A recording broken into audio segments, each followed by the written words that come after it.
and he was rated in Newsweek magazine as one of the top conservative up-and-comers in the country. Let's hear it for Vincedao from the American Populist Union.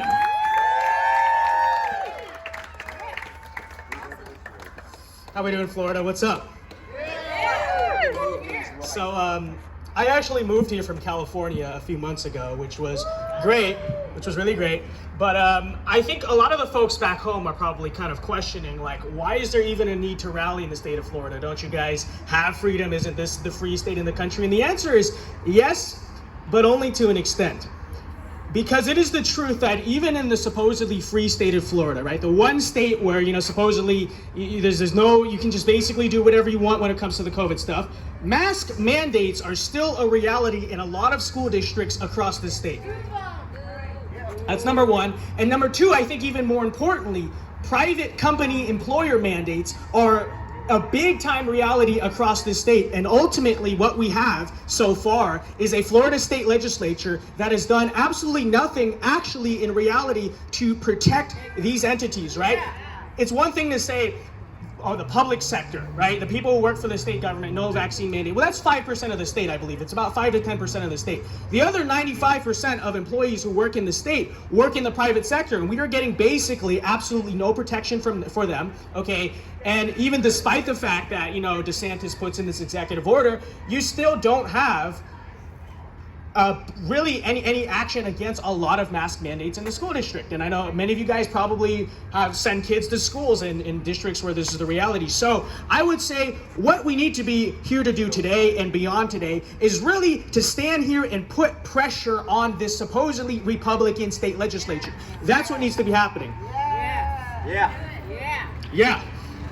Because we probably have heard this week, right, and thank God that Ron DeSantis, our governor, is now calling for a special legislative session to, again, ban private vaccine mandates in the state.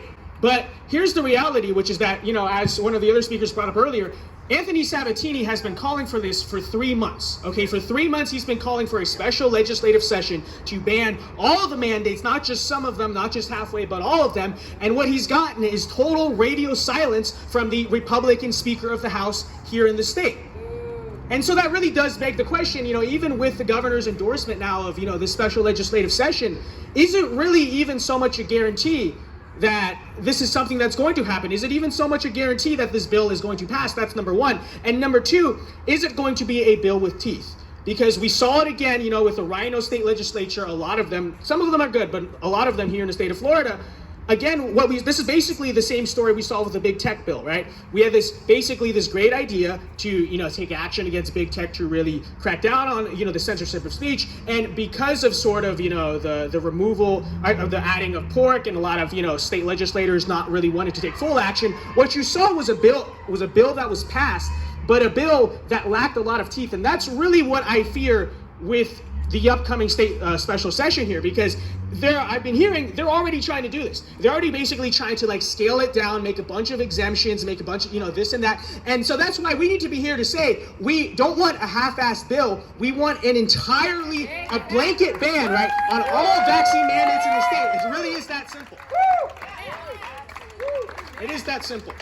And I know, I understand, right? It's kind of been the conventional conservative thought for the past few decades that, there's this dichotomy between private businesses and kind of public sector things. And that's to say, by the traditional conservative, quote unquote, thinking, the philosophy would be, if a private company wants to implement their own mandates or whatever, that's technically the private right of that business. But I really am here to say, is there really that much of a difference between a society where, number one, the government forces you to get the vaccine versus a society where, number two, basically everywhere, in order to feed your family, in order to put food on the table, you have to take in order to, go to the store, do a lot of the basic services, have access to most of the basic services that you basically need to live in the 21st century. If you are unable to do all of these things, are you really free to choose?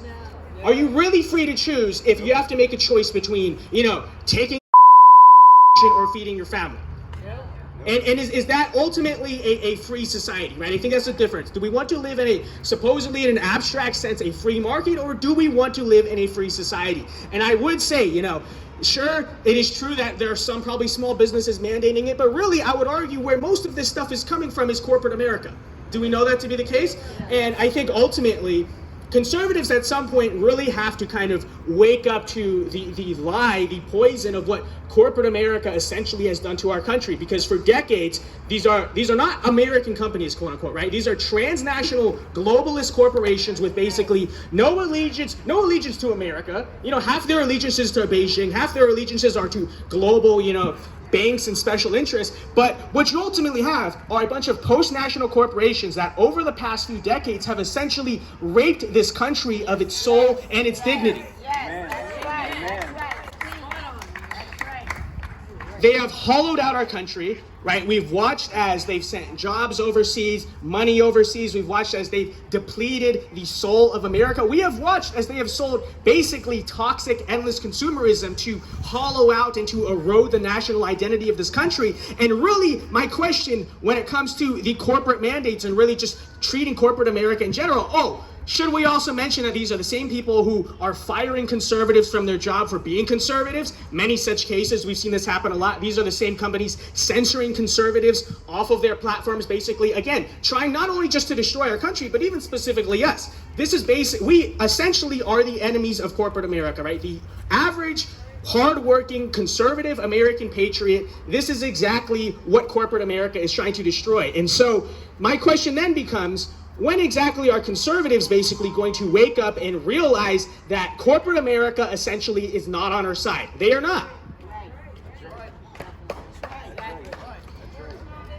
Exactly. We are the capitalists. We are the party of these small businesses, not these big post-national corporations. And I would say, really kind of break this down sort of as your values as a conservative and really as your values as a human being. These are entities, as I said, that have destroyed your countries and are trying to destroy you. Are you really going to sit here and basically defend the quote unquote freedom for these corporations to force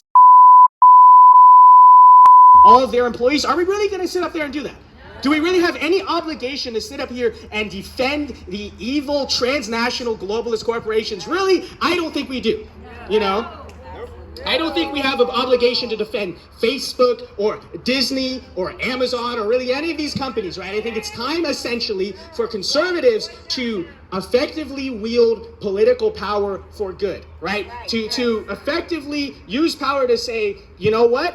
Because that's what we see from the other side. Don't get me wrong, right? Everywhere essentially that the left, that liberal politicians are able to mandate vaccines and force it down everything, we have seen it, right? I'm sure you guys see on the news, right, what you're seeing in New York City, vaccine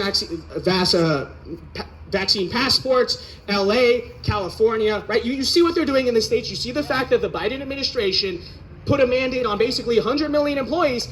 My question then, if our enemies are essentially willing to mandate everything where they have the power to, every single place they can do it, they're going to do it. I think our responsibility essentially has to be the exact opposite of that. We have to be willing to stop mandates every place they exist, not just some of the places, not just in the public, every place they exist.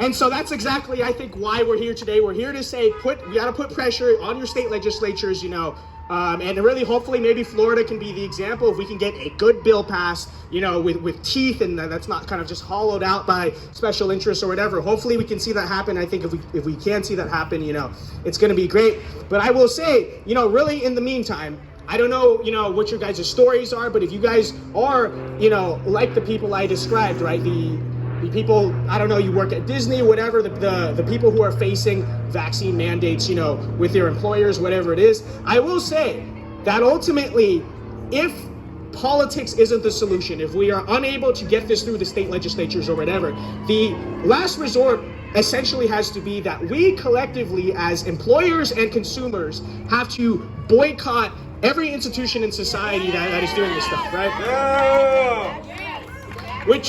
Which is not ideal, because ideally we would like to have Republican politicians who are have our side. And that's why we need to be putting pressure.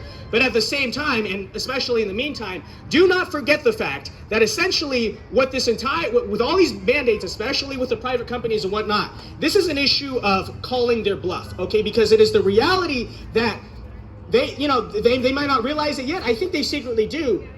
That they actually need, the major companies in this country, the economy in this country, essentially needs the participation of the unvaccinated to run. It does. Right.